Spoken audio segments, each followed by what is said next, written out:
आप सभी बच्चों का बहुत बहुत स्वागत है। बच्चे आज एक बार फिर से मुलाकात कर रहे हैं एक शॉर्ट वीडियो में। पूरा पद्म अवार्ड्स 2024 और 25 यानी जो सबसे महत्वपूर्ण ईयर्स हैं आपके अपकमिंग एग्जाम को लेके वो पूरा कवर करेंगे। किसको क्या क्या अवार्ड्स मिले, कितनी महिलाओं को मिले, जिन लोगों को मिले उनका फील्ड क्या है, क्या कोई और भी डेटा है जो महत्वपूर्ण है उन सभी लोगों से, वो सारी चीजें देखेंगे। चलिए बिना डिले के शुरू करते हैं। तो पद्म पुरस्कारों की बात करें तो किस वर्ष भारत सरकार द्वारा पद्म विभूषण सम्मान की स्थापना की गई? ध्यान से सुने बेटा, भारत रत्न और पद्म विभूषण ये दोनों ही सम्मान सेम ईयर में स्थापित हुए हैं और वो ईयर क्या है? 1954। लेकिन जो पद्म विभूषण सम्मान है उसमें 3 वर्ग लाए गए थे 1954 में। पहला वर्ग, दूसरा वर्ग और तीसरा वर्ग। यानी शुरुआत में पद्म भूषण और पद्मश्री ये नाम नहीं थे। इनफैक्ट 1954 में एक भारत रत्न और 1954 में पद्म विभूषण, जिसमें 3 वर्ग थे, पहला, दूसरा और तीसरा। लेकिन यह फील किया गया कि जब किसी को आप ऐसे सम्मान देते हो कि फलाना फलाना व्यक्ति को पद्म विभूषण तीसरा वर्ग दिया जा रहा है, तो ये जाहिर बात है सुनने में अच्छा नहीं लग रहा। इसलिए साल 1955 में यह व्यवस्था क्रिएट की गई कि जो पद्म विभूषण का पहला, दूसरा और तीसरा वर्ग है उसको रीनेम किया गया। पहला वर्ग जो पद्म विभूषण है उसको नाम पद्म विभूषण ही दिया गया। जो पद्म विभूषण का दूसरा वर्ग था उसको नाम पद्म भूषण दिया गया और जो पद्म विभूषण का तीसरा वर्ग था उसको नाम पद्मश्री दिया गया। यानी ये रीनेमिंग कब की गई बच्चे? 1955। यानी 1954 में पद्म विभूषण के 3 वर्ग आए और फिर पहला वर्ग पद्म विभूषण ही रहा, दूसरा वर्ग पद्म भूषण और तीसरा वर्ग बना पद्मश्री। ये अवार्ड्स को अनाउंस किया जाता है रिपब्लिक डे यानी 26 जनवरी को हर साल अनाउंस किया जाता है कि किसको दिए जाएंगे। लेकिन दिया नहीं जाता रिपब्लिक डे पर, सिर्फ अनाउंसमेंट होता है। और दिया कब जाता है? तो कुछ महीनों बाद। जैसे इस साल 2025 में 26 जनवरी को जब अनाउंसमेंट किया गया कि इन लोगों को मिलेगा, तो मई महीने में पद्म अवार्ड्स फिर उन लोगों को राष्ट्रपति द्वारा दिए गए। नेक्स्ट बात करें, ये है क्या? ये one of the highest civilian awards हैं, क्योंकि इंडिया का हाईएस्ट सिविलियन अवार्ड तो भारत रत्न है और उनके बाद पद्म अवार्ड्स आते हैं। ये कई फील्ड्स में दिए जाते हैं, जैसे arts, education, industry, literature, science, sports, medicine, service, public affairs. इनमें अगर कोई अच्छा करता है तो उनको सम्मान पद्म अवार्ड्स दिए जाते। चले फिर बात करें कि ऑर्डर क्या है, तो Bharat Ratna highest civilian award है, उसके बाद पद्म विभूषण सेकंड हाईएस्ट है, उसके बाद पद्म भूषण थर्ड हाईएस्ट है और फिर Padma Shri fourth highest civilian award of India है। चलिए अगला क्वेश्चन बोलता है भारत का तीसरा सर्वोच्च नागरिक सम्मान क्या है? कंफ्यूज नहीं होना है। भारत रत्न हो गया फर्स्ट, पद्म विभूषण हो गया सेकंड, पद्म भूषण हो गया थर्ड और पद्मश्री हो गया फोर्थ हाईएस्ट। तो क्या पूछता है आपसे? Third highest. तो सही जवाब क्या है? पद्म भूषण हो गया थर्ड हाईएस्ट। चलिए वर्ष 2024 के लिए कितने पद्म पुरस्कारों की घोषणा की गई? जब मैं बात करता हूं वर्ष 2024 तो 5 पद्म विभूषण और 17 पद्म भूषण और 110 पद्मश्री दिए गए। तो 5 + 17 + 110 ये आंकड़ा बैठेगा 132। साल 2024 में 132 पद्म अवार्ड दिए गए, जहां पर 5 थे पद्म विभूषण, 17 थे पद्म भूषण और 110 थे पद्मश्री। ठीक है जी। चलिए वर्ष 2024 के लिए कितने पद्म विभूषण पुरस्कारों की घोषणा हुई? अभी बताया 5 + 17 + 110। तो यहां पे पद्म विभूषण पूछा है तो 5 सही जवाब है। निम्नलिखित में से किसे वर्ष 2024 का पद्म विभूषण सम्मान नहीं दिया गया? अब यानी हमको पद्म विभूषण की लिस्ट देखनी पड़ेगी। सुनो बेटा, 17 और 110 तो तुम याद नहीं रख पाओगे, यानी पद्म विभूषण जो है वहां के इंडिविजुअल लोग क्योंकि कम होते हैं, इसलिए आप वो लिस्ट दिमाग में फिट करो। 24 और 25 अभी मैं फिट करवाऊंगा। लेकिन जो पद्म भूषण और पद्मश्री है, क्योंकि बहुत लोगों को मिल रहा है, तो वहां लिस्ट में सिर्फ नंबर याद रखो कि कितना किसको मिला, मतलब टोटल कौन कौन से अवार्ड किसको, जो हमने पढ़ लिए 5, 17, 110। लेकिन वहां पे आप 17 और 110 में किस किसको मिले हैं ये याद नहीं रख पाओगे, क्योंकि वो पॉसिबल नहीं है। निम्नलिखित में से किसे 2024 का पद्म विभूषण सम्मान नहीं मिला है? चलो, क्या वैजंती माला को मिला है? मिला है। चिरंजीवी एक्टर, दोनों एक्ट्रेस, ये एक्ट्रेस हैं ये एक्टर हैं, दोनों को मिला है पद्म विभूषण 2024 का। एम एस स्वामीनाथन, बेटा इनको 2024 में भारत रत्न पुरस्कार मिला। इनफैक्ट ये है फादर ऑफ ग्रीन रेवोल्यूशन, और जो आज तक 53 लोगों को भारत रत्न मिला है तो उसमें से 53rd यही है। तो हरित क्रांति के जनक एम.एस. स्वामीनाथन को 2024 में पद्म विभूषण नहीं भारत रत्न मिला है। तो हमारा सही जवाब यही है कि इनको पद्म विभूषण 2024 में नहीं मिला। क्या वेंकैया नायडू जी को मिला है? हाँ। तो यहां पे अब मैं लिस्ट बता रहा हूं, अच्छे से देखना है। आओ, सबसे पहले पद्म विभूषण वैजंती माला। अच्छा, पद्म विभूषण यहां ये ईयर भी लिख दूं 2024। कितने को मिला? तो 5 + 17 + 110, तो 5 पद्म विभूषण। वैजंती माला एक्ट्रेस हैं, अपने समय की फर्स्ट फीमेल सुपरस्टार इनको कहा जाता था।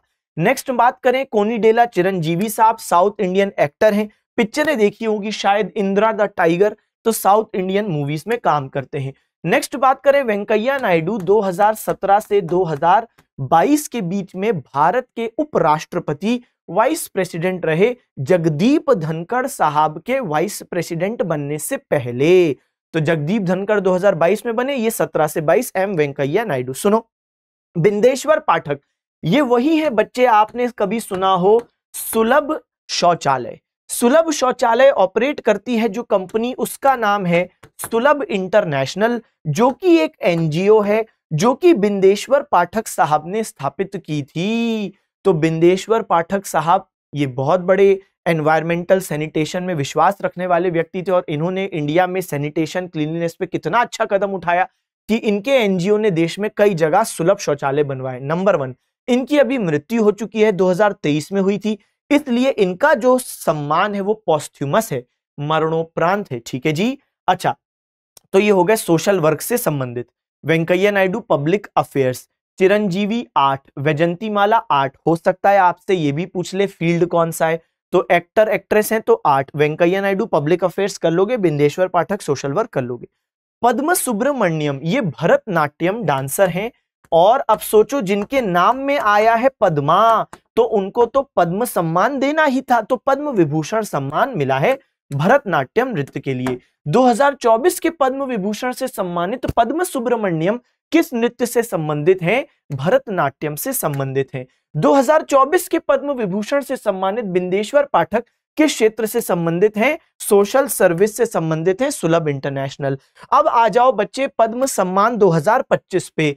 पेस थोड़ा सा ज्यादा है मेरे बोलने का और वीडियो का, क्योंकि ये शॉर्ट वीडियोस हैं। देखो उद्देश्य क्या है, कम समय में मैक्सिमम कंटेंट देना, इसलिए पेस मेंटेन कर रहे हैं। आपको जब लगे वीडियो पॉज कर सकते हो, या वीडियो का जो स्पीड है वो स्लो डाउन करके अपने पेस में देख सकते हो। आइए, पद्म सम्मान 2025, तो 2025 में कितने पद्म सम्मान दिए गए हैं? 139। अच्छे से सुनना बच्चे, 2024 में ये था 5 + 17 + 110 2024, और अगर मैं 2025 की बात करूं तो 5 हो गया 7, 17 हो गया 19 और 110 हो गया 113।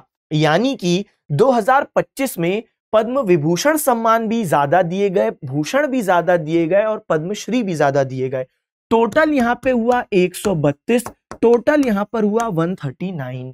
तो 139 लोगों को 2025 में पद्म सम्मान रिपब्लिक डे पे अनाउंस किया गया और मई महीने में बट भी गए। तो देखो 7, 19, 113, 7, 19, 113। आइए आगे बात करें, तो देखो आगे देखें तो यहां पे देखो लिखा राष्ट्रपति भवन में मार्च या अप्रैल में लगभग हर साल दिए जाते हैं, लेकिन इस बार मई में दिए। तो ये काम की बात नहीं है कि कौन से महीने में दिए जाते हैं, लेकिन अनाउंसमेंट रिपब्लिक डे में किया जाता है, ये काम की बात है।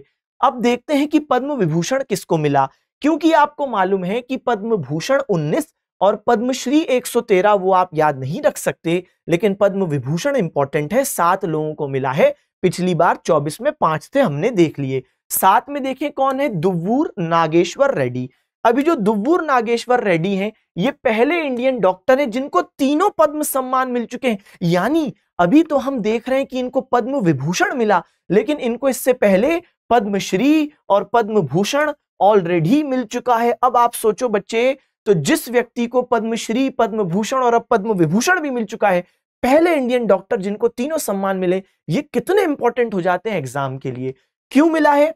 क्योंकि इनने गैस्ट्रोइंटेस्टिनल एंडोस्कोपी में बहुत जबरदस्त रिसर्च और काम किया, कई पेशेंट्स का जीवन अच्छा किया, इसलिए मिला है। दुव्वुर नागेश्वर रेड्डी का फील्ड क्या हो जाएगा? मेडिसिन।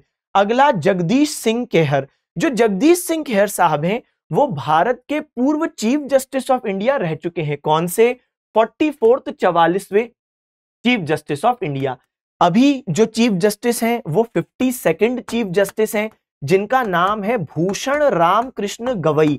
लेकिन बहुत पहले जब 44th चीफ जस्टिस थे तो जस्टिस खेहर साहब थे। ये पहले Sikh chief justice of India हैं, यानी सिख समुदाय से पहले न्यायाधीश, मुख्य न्यायाधीश, सिख समुदाय से भारत के पहले मुख्य न्यायाधीश, first Sikh chief justice of India JS Khehar. तो इनको भी मिला है बच्चे और इनका फील्ड हो जाएगा पब्लिक अफेयर्स, जैसे वेंकैया नायडू जी का था 2024 में। फिर कुमुदिनी रजनीकांत लाखिया, ये बच्चे कथक नृत्य करती हैं। जैसे पद्म सुब्रमण्यम को 2024 में भरतनाट्यम के लिए मिला पद्म विभूषण, वैसे ही कुमुदिनी लाखिया जी कथक करती हैं और इनको 2025 में मिला है पद्म विभूषण। अगले हैं लक्ष्मी नारायण सुब्रमण्यम। तो लक्ष्मी नारायण सुब्रमण्यम, इन पर पता है क्या चीज आएगी? ये कौन सा म्यूजिकल इंस्ट्रूमेंट बजाते हैं? ये बजाते हैं वायलिन। हो सकता है आपसे इनका नाम आ जाए कि कौन से वायलिन वादक को 2025 में पद्म विभूषण, तब भी नाम बताओगे, या फिर नाम आ जाएगा म्यूजिकल इंस्ट्रूमेंट पूछोगे तो वायलिन। ठीक है, तो लक्ष्मी नारायण सुब्रमण्यम, तो इनका फील्ड भी आर्ट हो गया, क्योंकि ऑब्वियस सी बात है भाई, वायलिन बजाते हैं, म्यूजिशियन है, तो आर्ट हो गया। चलो, MT वसुदेवन नायर, क्या कहूं इनके बारे में बच्चे? इनको कहा जाता है कि साहित्य के जायंट, यानी मतलब एक ऐसे महान पर्सनैलिटी, इनको ऐसे ऐसे अवार्ड मिले हैं कि कुछ रह ही नहीं गया। ये मलयालम साहित्य से संबंधित है। ये एग्जाम में बिल्कुल बहुत ज्यादा संभावना है, स्टैटिक के में भी और करंट अफेयर्स के दृष्टिकोण से दोनों पे प्रश्न बनता है। MT वसुदेवन नायर, मलयालम में इनने, आप सोचो, 9 नॉवेल, फिर 19 कलेक्शन ऑफ स्टोरीज और इतना कुछ किया है कि इनको 7 national film awards, 21 state film awards, India का हाईएस्ट लिटरेरी अवार्ड, भारत का सर्वोच्च साहित्य पुरस्कार ज्ञानपीठ पुरस्कार भी इनको मिल चुका है और पद्म भूषण भी मिल चुका है, अब पद्म विभूषण भी मिल चुका है। लेकिन इनकी भी मृत्यु हो चुकी है। पिछले साल दिसंबर 2024 में इनकी मृत्यु हुई, लेकिन पद्म विभूषण इनको मरणोपरांत अनाउंस हुआ। पद्म भूषण पहले ही मिल चुका है, ज्ञानपीठ भी मिल चुका है। इसके अलावा Ezhuthachan award, JC Daniel award, Kerala Jyothi award सब मिल चुका है। Malayalam literary giant. अगला नाम देखेंगे लिस्ट में क्या है, यहां पे तो लिटरेचर हो गया फील्ड, ओसामा सुजुकी। ये ओसामा सुजुकी वही व्यक्ति हैं जिन्होंने मारुति और सुजुकी दोनों के बीच में टाई अप को बहुत अच्छे तरीके से करा और उस टाई अप को आगे बढ़ाते हुए मारुति सुजुकी को ऑटोमोबाइल इंडस्ट्री में एक जमाने का लीडर बनाए रखा।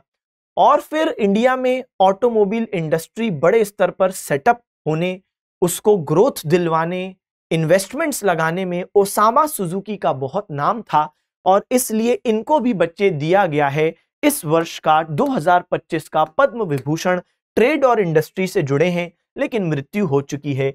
और फिर है शारदा सिन्हा। अच्छा सुनना बच्चे, जो 2024 की लिस्ट थी उसमें हमने पद्म विभूषण में सिर्फ एक व्यक्ति देखे जिसको मरणोपरांत मिला है, लेकिन 2025 में 7 में से 3 लोग हैं जिनको मरणोपरांत मिला है, वसुदेवन नायर, ओसामा सुजुकी और शारदा सिन्हा। शारदा सिन्हा फोक सिंगर हैं, ये मैथिली और भोजपुरी गाने गाती थीं और इनको मिला है पद्म विभूषण। मैथिली और भोजपुरी गाने गाती थी, ठीक है।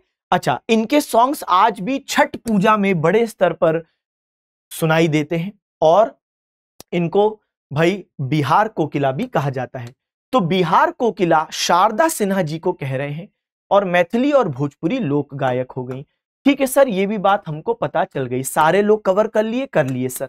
अब आ जाओ कुछ और प्रश्न पे। वर्ष 2024 पद्म पुरस्कार विजेताओं में कितनी महिला हैं, यानी जो 132 पद्म सम्मान मिले थे 2024 में, उनमें महिलाएं कितनी हैं? 30 हैं।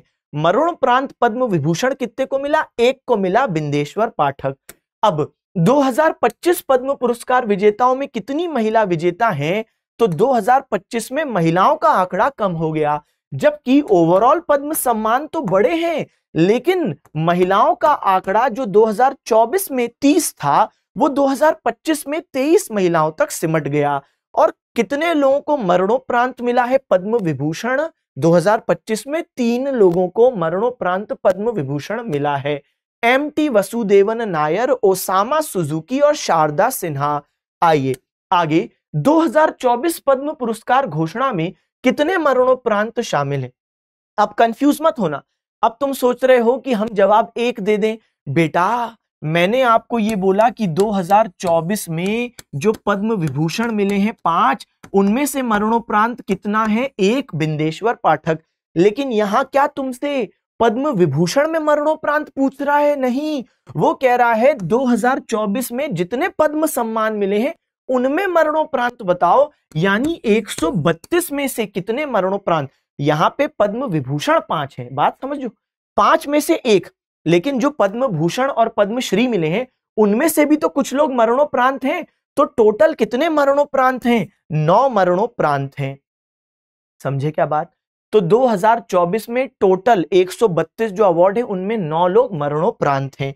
और नेक्स्ट बात करें, वर्ष 2025 पद्म पुरस्कार घोषणा में कितने मरणोपरांत हैं? अगेन तुम क्या सोच रहे हो कि पद्म विभूषण सर ने अभी अभी पढ़ा दिया, टोटल 7 लोगों को मिला, 3 मरणोपरांत हैं। अरे लेकिन क्या तुमसे वो ये पूछता है कि पद्म विभूषण में कितने मरणोपरांत हैं? नहीं, वो कहता है कि 2025 में 139 पद्म अवार्ड्स हैं। इसमें पद्म विभूषण में भी कुछ मरणोपरांत है, कुछ पद्म भूषण में है, कुछ पद्मश्री में है। टोटल बताओ कितने मरणोपरांत है? 13। तो 9 और 13।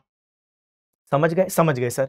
तो ये है कहानी। तो इस तरीके से हमने पद्म सम्मान अच्छे से खत्म कर दिया। मुझे आशा है ये वीडियो और इस वीडियो से आपको बहुत अच्छे स्तर पे लाभ प्राप्त होगा। जरूर कमेंट सेक्शन में बताइएगा आपको वीडियो कैसी लगी, और आगे हम और वीडियोस इस तरीके की बनाएं तो उसके लिए भी आप बता सकते हैं कि कौन से टॉपिक पर आप चाहते हैं। पढ़ते रहें, सिलेक्शन ले, माता पिता का नाम रोशन करें। Okay, bye bye, thank you, tata, see you again.